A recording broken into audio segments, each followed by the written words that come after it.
know that in Canada it's official policy that coming out of the closet is good. That alone got a laugh. Yeah.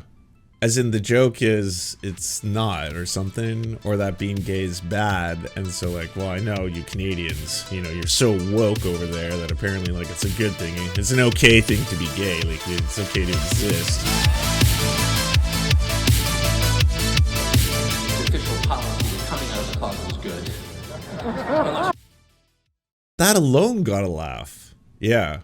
As in the joke is it's not or something, or that being gay is bad, and so like, well, I know you Canadians, you know, you're so woke over there that apparently like it's a good thing. It's an okay thing to be gay, like it's okay to exist as a gay person. The Prime Minister, And then that one got a good reception too. The second part, unless you're the Prime Minister, everyone loved that joke. Just hitting all the classics. He did, and by, you know, came over here to spread white supremacist conspiracy theories. He did go about doing that, and we can see right here. If you change the population of a country, you change the country and you dilute. We're using dilute now, the voting power. Yeah, so he's still spreading the white supremacist, you know, great replacement conspiracy theory, and now that shit is completely mainstream amongst the right-wingers, conservatives. They've gone from, like, this is probably something that would be relegated to Stormfront and sections of the internet that are, you know, deeply, deeply anti-Semitic, because at its root and core, the great replacement conspiracy theory is an anti-Semitic one in which Jewish elites are trying to replace white people and other demographics. In this case, they've updated it to say voting demographics of Democrats from inferior civilizations is the term they use, and they are the superior civilization. And of course, when they come there, they will dilute the voting power. We're seeing this also be repeated by previous president of the United States, Donald Trump, when he talks about how immigrants are coming over to the country, and he's used a lot of terms that are quite heavy, and you know, they've appeared in the writings of, say, Adolf Hitler, you know, reverting to Mein Kampf and stuff. But Trump did say and acknowledge that while that could be the language and terms that are used in Mein Kampf, he says it differently. So remember that. But yeah, so this is happening right now. Thanks, and you know, not only to Daniel Smith, but also Jordan Peterson's over there to have it happen. So cool that Tucker Carlson came to Canada to spread the replacement conspiracy that has inspired mass violence. One thing I did want to point out that Sean Carleton did a really good job of identifying here is that all four of these individuals have a history and engage in residential school denialism in Canada. I'm sure all of you remember that there was a rather, I'd say, international outcry about the discovery of unmarked graves in Canada of Indigenous children. And it started becoming a thing where there would be investigations, there would be ground-penetrating radar used, and then abnormalities that were seen were suddenly determined to be children who had been buried, sometimes in large unmarked graves, sometimes not in caskets, sometimes in shrouds or stuff like that. It was the initial discovery of body parts that led to the first investigation, which then started prompting multiple investigations around the country. But then you got people like Lawrence Southern, who decided, I know how I'm going to make some money and make some videos and do some outrage. We're going to say the whole thing's made up. And it's actually leading to violence. It's leading to people burning down churches and stuff like that. And then, you know, thankfully that was around the time when her and Destiny were becoming besties. They were able to pair up, and she was really able to get a lot of her messaging out there by continuously talking about how, well, have we found any bodies? Have we seen any? No one's found any bodies. And at the time, what she was doing was seen as residential school denialism. It was obviously disgusting, and it was something that like mainstream media in Canada wouldn't touch. And then some time went by, and that started becoming normalized too. Then all of a sudden you're seeing articles in the National Post, for example, calling into question, being like, well, how do we know? We haven't actually seen any bodies. There's been no bodies dug up. So this could all be fake. Then, of course, there was an excavation that took place in Canada, of which there were no bodies found during that. And there was previously thought that, yes, ground-penetrating radar was used to find what were abnormalities. And they were like, well, this could be once we excavated a whole bunch of children. And so they started demanding bodies. That became a thing. You started seeing a whole bunch of ghouls in Canada saying things that are pretty fucked up, because no one at this point denies that the residential school system existed. There's been thousands upon thousands of testimonies given from survivors, many of whom are still alive today, by the way, of how they were mistreated, how they were abused, how they were sexually abused, how they were tortured, and how many of them died in horrifying ways. That's all been well documented. That's all been a part of, the Truth and Reconciliation Commission, for example, which again interviewed thousands and thousands of individuals. There was thousands of testimonies. It's pretty well understood and documented at this point that yes, it was a form of cultural genocide. It's now recognized in Canada as a form of cultural genocide, and we've come thus far. So it's still incredibly fucked up, that you would have people like this who try to spin that. Southern changed their tune, as did a lot of denialists, to start saying things like, well, yes, the Truth and Reconciliation exists, and yes, there were people who were interviewed who experienced, some forms of torture. We're not here to deny that it was not a perfect system, but I do want to point out that a lot of kids died from tuberculosis. A lot of kids died from a lot of different causes, and that's not necessarily them being killed. I mean, when you hear about the things that like are done in residential schools, you think kids are like lined up and shot. That's not what happened. And that's really fucked up too, because yes, a lot of Indigenous kids died from tuberculosis. You can look at articles in the Star that'll talk about this, but they died in really high numbers because of their maltreatment, because of the living conditions. They actually died disproportionately way higher than their non-Indigenous counterparts in Canada. Again, because of the maltreatment they were experiencing. They were taken from their families, taken from their mother's arms. They were placed forcibly into these schools where they were supposed to suddenly become white through going forcibly through this cultural genocide that took place in this country. Again, it's something that's very well documented. That's like, it's only amongst kind of like the ugliest folk who want to participate in this kind of like denialism game in that arena, where you're going to be like, well, where are the bodies? Where are the kids' bones? Where I haven't seen them yet. So if apparently you're finding all these unmarked graves where kids died, and if they did die at these schools, where the schools shouldn't be graveyards, by the way, just like, can you think about that for a sec? But anyways, if they did die, it was probably from tuberculosis or something. So we'll just say that. System's existence, but rather the rejection or misrepresentation about basic facts about residential schools to undermine the truth and reconciliation efforts. You can learn more here at theconversation.com. While not an exclusively right-wing movement, the right has glommed onto IRS denialism as a backlash identity, as a way to direct reconciliation efforts, protect the power of the church and the state, and to defend Canada's settler capitalist status quo.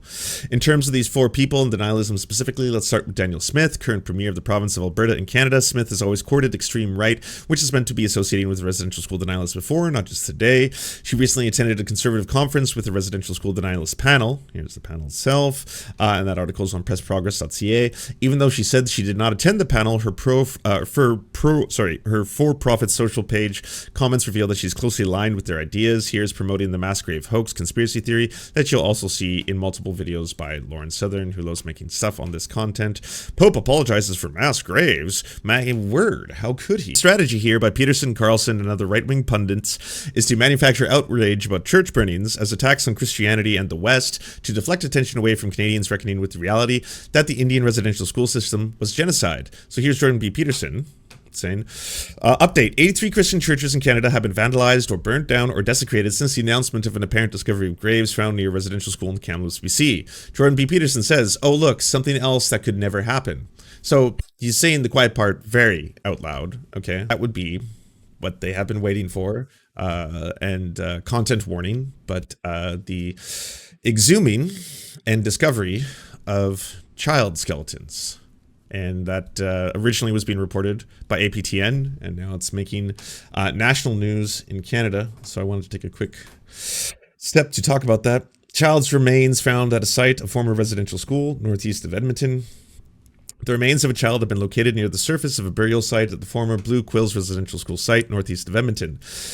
Members of the AOS held a news conference Wednesday revealing that the remains are likely of a child under the age of 5. Forensic archaeologists believe it was scavenged by animals. In October 2023, while our ground-penetrating radar operators were measuring grids on top of a known communal grave, they discovered child skeletal remains. While the remains have been found, they have not been identified. The communal grave is approximately 100 meters north of the former residential school foundation. Now the gravesite has been disturbed. The AOS wants to excavate the entire communal grave to preserve the dignity of those who died during the residential school system. Ground-penetrating radar has been used at the site in the past, which operated at the Sacred Heart Indian Residential School between 1890 and 1931. It was run by Roman Catholic missionaries, first at Lac Beach and then on Saddle Creek Nation. It was later renamed Blue Quills. Officials have said no information will help identify the children that were found in the communal graves. Another gravesite, a property lists the death of approximately 350 people.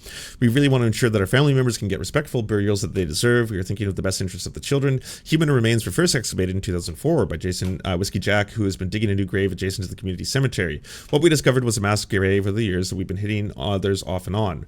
This is the next part about this. When people were coming at anyone trying to, plead for the denialists and the fucked up individuals who continuously kept on saying, like, hey, by the way, like, why haven't we found the bodies? Where are the bodies? This is a really fucked up, just by the way, future warning for anyone who's actually going to try and hinge their arguments on this kind of stuff. Your best case scenario is that a whole bunch of child's bodies aren't found. And then you get to be like, haha. So to the thousands of survivors, I guess you're all lying. That's your best case scenario. If people do start exhuming or discovering bodies, or if it turns out bodies had already been discovered, which is what the case was, by the way, they had already discovered a child-sized skeleton a while ago. In fact, they had just discovered children's remains, which led to a lot of these investigations in the first place. This is what I was trying to tell everyone. I was trying to plead with all of you that this isn't like, hey, maybe if this ground penetrating radar pays off. I interviewed people, experts in the field of ground penetrating radar to find out what exactly was going on.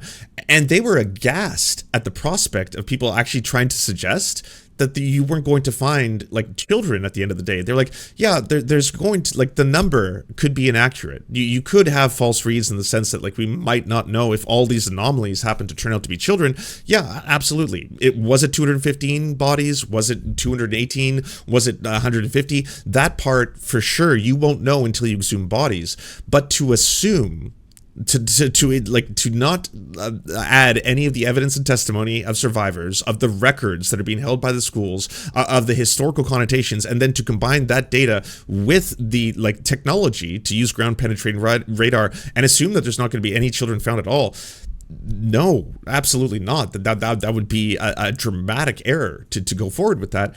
But that's what happened. And to assholes like Terry Glavin, for example, he's this author who's been calling into question the official story, being like, well, I mean, not to say that the residential schools weren't terrible. They were. But what exactly happened here? Why won't we get the it's not in your right to demand bodies. It's not in your right to demand people bring up skeletons of the dead to satisfy your own bloodlust for your lack of ability to research this topic, right?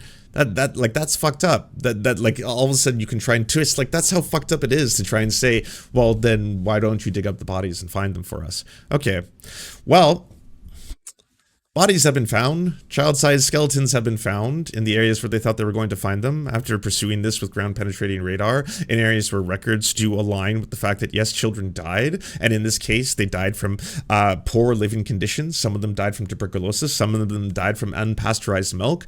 The testimonies given by the survivors of the residential school system, by the way, they're very clear in how terrible they were treated. You can listen to survivors who are still alive today who were like, we were told that we were, they were killing the Indian from within. We're going to learn all these useful skills, but they were just really making us labor. We were laborers. We were doing cooking and cleaning. We were not adequately fed. Children were getting sick all the time. And that's those who were not being consistently either physically or sexually abused by clergymen, by nuns, by teachers in these schools. Yes, it was an absolute horror and atrocity. But then we got to this point where it's pretty fucked up. Everyone's reckoning with this. They're finally recognizing how fucked up this actually was. And yet now there's this whole new ecosystem, economy, that there was a residential school denialism economy. And a lot of that shit, I mean, as you can probably see on Lauren Southern's channel, a lot of it's still on YouTube. A lot of this stuff is still stuff that, she advertises, and that's well, if you don't want to learn about the truth about monkeypox, is it a gay disease? You can start learning about why the fuck the Pope would apologize for the, quote, and it's in quotation marks, mass graves that's going on here, right? So there's an entire ecosystem based around this kind of shit. Bodies are found. From 1898 to 1931, the Sacred Heart Indian Residential School ran on the Saddle Lake Cree Nation. The Ochimawin Abisu Society was formed to recover what they say could be 335 unmarked graves of children who went missing during that time. A year ago, they told APTN that many children died from unpasteurized milk and tuberculosis and were buried outside the school. The society has been using ground-penetrating radar and last October found the skeletal remains of a child, no older than 5. Other remains have been found in a very shallow grave wrapped in a shroud. The community wants to find all the remains and perform a forensic recovery this summer. The society is scheduling community meetings around the province with potential relatives of those missing, and they are asking the federal government for financial assistance. Linda Redcrow says the society has denounced the RCMP and the Chief Medical Examiner of Alberta for refusing to help with the recovery. And the RCMP told us we don't collect old bones from cemeteries. So that's the kind of negligence and institution. Like it's fucking never ending, you know? Just like the endless racism just embedded in every aspect of this. Like the story, for the most part, of course, far right fascists, you know, fucking white supremacists like Lawrence Southern, they're going to try and profit off this. They're going to try and profit off residential school denialism and turn that into a fucking attention economy on YouTube. Disgusting for sure. And then when it's like, okay, so you were demanding bodies, you were like, yeah, show me where the child bodies are. And it's like, okay, so they've exhumed child-sized skeletons. And then it's like the RCMP are refusing to help them with this. If you are taking kids from their parents and you are then claiming responsibility for their welfare, by the way, because you're the one still looking after the kids, if the living conditions for those children, if it's deplorable, and then they start dying in larger and demonstrably higher numbers than people who are not Indigenous, well, then like you can certainly point towards that as, yes, absolutely, you are complicit in this. Two experts in tuberculosis say the mass death from tuberculosis at residential schools was no accident, but the result of deliberate neglect that was part of Canada's broader genocidal project. Lena Foss, a PhD student at McGill International Tuberculosis Centre in Montreal, and Courtney Heffernan, manager of the Tuberculosis Program Evaluation and Research Unit at the University of Alberta, acknowledged in a July 12th Globe and Mail op-ed that it's unknown how many children whose remains were uncovered from unmarked graves in the past 2 months died as a result of TB. Like, far-right activist Lauren Southern says her husband, who, quote, worked for the feds, has divorced her for being a, quote, career deadweight, as she reveals life has been batshit since banned from the UK for giving out leaflets saying, and I'm not going to say that out loud, but the 27-year-old Canadian far-right personality revealed her life fell apart 2 years ago after her unidentified husband left her and their child. Her Fed security clearance was downgraded due to his association with her, but he blamed her ADHD as one of the reasons for their split, she claims. The influencer has since been on an unlikely, beautiful healing journey while living an ant-infested cabin in a trailer park with her son. What?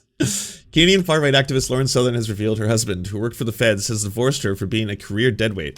The 27-year-old posted a YouTube video from the woods describing her batshit life since she was barred from Britain for handing out the leaflets that say, Southern from near Vancouver, shared footage of herself wearing a black vest top while on the tree trunk alongside a lengthy Twitter explanation for her divorce and experiences since. She has since said that she has been relatively low-key online compared to her heyday in the 2010s because her real life has been a fever dream. I've been afraid to talk about it for various reasons, not at all because people are wondering if I'm a full-blown schizo, she said. It's a highly personal 1 hour and 12-minute long YouTube video. Won't be watching that, sorry. The influencer went on to detail how her life fell apart when her husband filed for divorce 2 years ago without offering any financial support for their son. She said she lived with her parents for months before beginning a beautiful healing journey in an unlikely environment, describing the video revelations as part of her final phase of healing by creating some congruence between my private life and my public life. Southern recounted how she'd married someone who worked in a capacity for the feds, despite being treated like an international fugitive. Southern, who has not revealed her husband's identity, said they'd met while he was on hiatus. That would be fucked if it turns out that's true, like he was an actual fed, and then every now and then it's like, hey, by the way, your wife's in the news. Oh, sorry, for what? Oh, shooting flares at immigrants or something? Do you know about this? Oh, yeah, of course I do. Wait, what the fuck? Thank you so much for watching, everybody. Can you please hit the like and subscribe button and maybe leave a comment? It really does help the videos out. But first, the people who produce everything you see before you and make this entire channel possible: Amazing Fletch, Anna Loves Riley, Ariane McCarthy, Cheryl Alvarez, Doug Caddy, Everything Important, Hagbard Celine, Multimondi, Omni, Peanut Butter Blondie, Political Puppy, Quiet 185, Rachel K, Riley and Anna, Roller Dragon, Ruby K, Cernicus, Spinach Monster, Stellar Vision, Sebastian DeMel, Trevbot.exe, Words Greenwood, and Travis McClinton. And also, thank you to every other person who helps fund this show. Their names are on the screen right now. It would not be possible without every single one of them. We cannot thank you enough. And if you want to join the Patreon, please come to patreon.com/theserfs. and help us exist.